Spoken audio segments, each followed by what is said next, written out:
প্রিয় দেশবাসী, আপনারা যে দুজনকে দেখছেন এর নাম হলো লক্ষণ, এই ফেসবুক আইডি হলো লক্ষণ রাজ। সে আজকে রাত 10টা কত মিনিটে 11টা থেকে 11:30টার দিকে তার এই যে পিসিকে নিয়ে একটি উদ্দেশ্যমূলক দেশকে অস্থিতিশীল করার জন্য একটা ভিডিও ছেড়েছে। যে ভিডিওতে তারা বুঝাতে চেয়েছে যে তাদের উপর এদেশের মুসলমানরা হামলা চালিয়েছে। আপনারা এখানে এলাকাবাসী আছেন, আপনারা বলেন এই ভিডিও সত্য না মিথ্যা? আপনি বলেন ভিডিও কি সত্য না মিথ্যা? আপনারা নিজের থেকে করেছেন নাকি?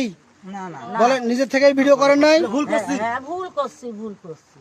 আপনারা নিজের থেকেই করছেন, দেশকে অস্থিতিশীল করার জন্য এটা করছেন, ঠিক কিনা বলেন? আপনি এখন বলেন আপনি কেন এই কাজটা করলেন? ওনার মানে উল্টি কইছে, আমি তো ভিডিও করছি, এটা ছাই দিছি।